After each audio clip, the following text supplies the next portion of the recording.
Okay guys, meron ka tayong i-service dito na Samsung Dual Wash, no?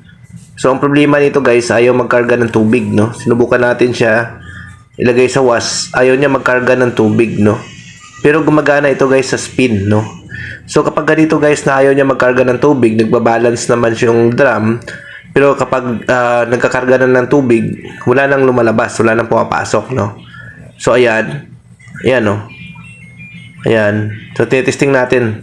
So, wala. Ang gawin natin, buksan natin itong likod, guys. Ayan. Ito yung mga screw na alisin natin, no? Ayan.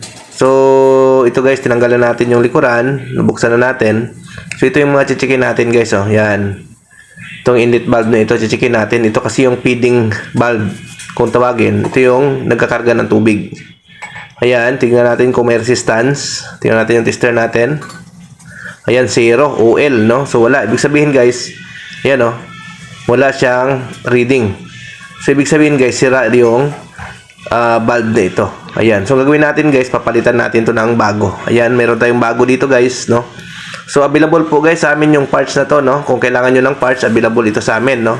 All parts, guys, ng washing machine, meron na po tayo, no? Message lang po kayo sa amin.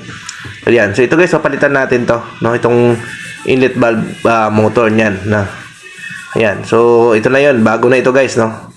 Ito na yung pinalit na natin, yung bago. Ayan. So, mag-isa lang tayo ngayon, guys. Walang nagbibideo sa atin, kaya medyo hirap tayo, no? One hands. Ayan, ayan. Ayan. So, ito, testing na po natin, no? Para makita natin kung okay na siya. Ayan. Pinalitan na natin, guys, ng bagong inlet motor. Ayan. Ayan. So, testing natin, guys. Ayan. Ayan, lagay natin sa label para karga kagad ng tubig. Ayan. Ayan.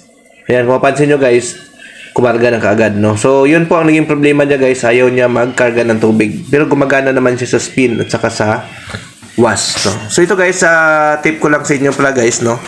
Ito po ay dual wash na Samsung, no? So, yung board nito guys, pwede gamitin or yung board ng Samsung Wobble natin na maliit, no? Pwede nyo siyang gamitin dito sa ganitong model, no? Sa dual wash, no? Ayan. So, pwede siya, no? Pwede siyang gamitin. Applicable siya. Yung board natin na maliit, no? Yung para sa Samsung Wobble na maliit, pwede dito gamitin, guys. Ayan.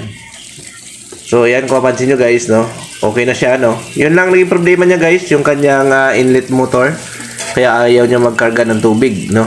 So, kapag na-encounter nyo po ito guys, no, kung wala kayong tester, palitan nyo muna yung inlet valve, no. Kapag pag-start nyo, ayaw magkarga ng tubig, palitan nyo guys ng inlet valve, no. So, sa mga gusto pa-service sa amin, PM lang po kayo sa amin guys, sa aming Facebook page, Northshire Repair Shop, no.